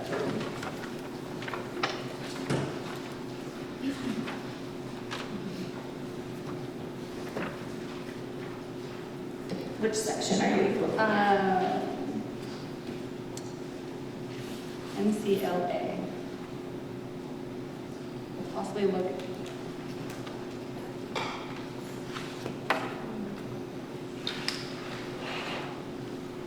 use different measures to do the good score. So they're not going to change the testing style that they use, just how they're calibrating it.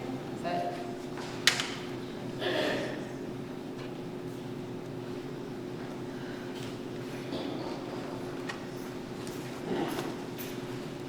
Oh, here she comes.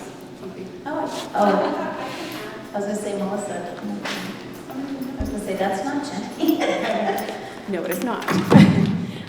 The state is looking at possibly, I'm short.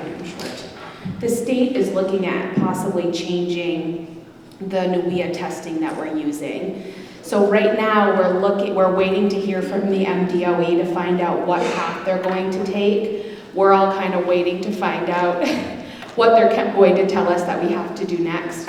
There is some talk about a different assessment altogether. There's also some talk about using some of the assessments differently within the NUIA system, but right now we're not entirely sure what that's going to look like. It's not untypical for anyone who's worked in education to know that this is kind of what the state does, unfortunately. And so I assume Jenny's reporting on that she went to a meeting and that was part of the discussion. Yeah, I saw that. I just felt bad for the teachers. I was like, oh. And I can tell you that the curriculum coordinators and the superintendents are not always on the same page, because when the superintendents talked about this in the Penobscot region, we do not feel that there will be a different testing method, but the curriculum coordinators think that they're more of a doom and gloom, and we're a little more, no, this is what we're going to do, it's effective, we don't care what the peer review says. So when I said, hey, are they going to change the assessment? Many of the veteran superintendents laughed. Said, no, they're not changing it, not yet. So we'll keep you up to date if they do change the test. Thank you. Anything else before we go to the next item? Okay, I would love it if someone would make a motion to approve the warrants as listed. I'll approve. Or make a motion. Seconded? All in favor? Any abstentions? Motion carries. Motion to adjourn the meeting at 8:37. Second. Deb seconded. All in favor?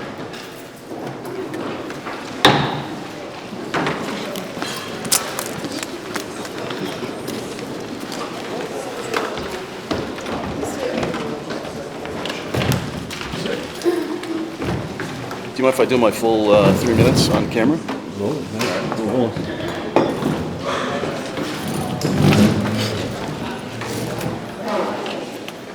You good? So tonight, November 7th, 2022, in Hermon, Maine, the acting chair, Kristen Shorey, willfully withheld my First Amendment rights to free speech, redress of grievances, and freedom of the press. Thank you. As she did not allow me to continue my discussion concerning Hermon school issues that are relevant for the Hermon taxpayers to be made aware of. As a reminder, the only restrictions a school board can place upon you are, number 1, place, which is this auditorium, 2, time, which is 3 minutes, and 3, manner, which has to do with speaking about the school. We just proved this in RSU 22 and won $40,000 for them withholding my First Amendment rights. We're going to do the same thing here. Their policy is repugnant to the First Amendment of the Constitution. Here's the uninterrupted public comment. Sean McBriarty, Hamden. I received faux emails from you, Chairperson Shorey and Jim Chassie, Hermon's prior superintendent, before a hasty resignation in April. You provided Chassie the concerning RSU 22 book list, including books on pornography, as a guide. You stated, I think we need to ask our librarians in the district to remove these books from the shelves to be proactive. Included in this faux information were 2 librarians, Kara Schwartz and Brittany McAllister, who instead coordinated the transgender book display showing 63 genders with former 9th grade teacher and paid Gay Sexuality Alliance advisor and notorious anti-Trumper Mallory Cook. Ms. Cook, who quit the Hermon district this summer, and who you are attempting to sue me about. Remove these books, you, Chairperson Shorey, wrote. But then you stumbled when the children and parents of Hermon needed you most because you didn't provide direction to your employee, Superintendent Chassie. At the last school board meeting, Teachers Union rep Erin York, a 3rd grade teacher here, provided Hermon, Maine more national press by admonishing parents. And here is her quote. You can take your children elsewhere. And those of you who do not trust us, you can take your children elsewhere. Of course, Maine doesn't have educational freedom, so Mrs. York's comments are quite ignorant to the reality of paying property taxes for horrible educational results tied to these local brick buildings. Ms. York's 3rd grade assessment showed that 56% of students were below or well below the state guidelines in math. Maybe we have educational freedom in the future if people vote for change tomorrow. The same teachers union recently endorsed one of your school board members. Chris McLaughlin, who is also a social worker, has recently been in the national press as well. Chris McLaughlin, in reality, is a radical activist for transgender ideology, profiting from gender dysphoria being pushed in Maine schools like here in Hermon. He speaks to the pornographic cartoon book, Gender Queer. And let me play that for you. Oh, hold on a second. This is Aaron York. You can take your children elsewhere. So this will be Chris. Surround images, and I think about the book Gender Queer, which is a book that I personally love. It's in my bookshelf behind me. And the image I'm thinking about is an image where there's a depiction of oral sex happening. This were ripped from the pages of any number of adult magazines, it would be immediately stamped porn and moved out of there. Immediately stamped porn and removed out of there. Turns out he wants to keep a lot from parents because he also asked his allies for help to keep this book subjugated from parents. We'll have several more videos of Mr. McLaughlin coming out soon. So to recap, IT issues and budget woes, teachers making political videos from the classroom, educational assessment scores that are concerning, teachers pushing porn books on students, poor leadership in board and poor superintendent and board leadership, teachers union telling parents to go elsewhere, a school board member who profits off of gender dysphoria, an upcoming loss to another precedent-setting First Amendment case, more negative national press for Hermon. That's quite an amazing list there, Madam Chairperson. I'm not sure why any Hermon parent would want their child in this or any other Maine K-12 government-run school. Thank you. Thanks for letting me do that uninterrupted. Have a good night.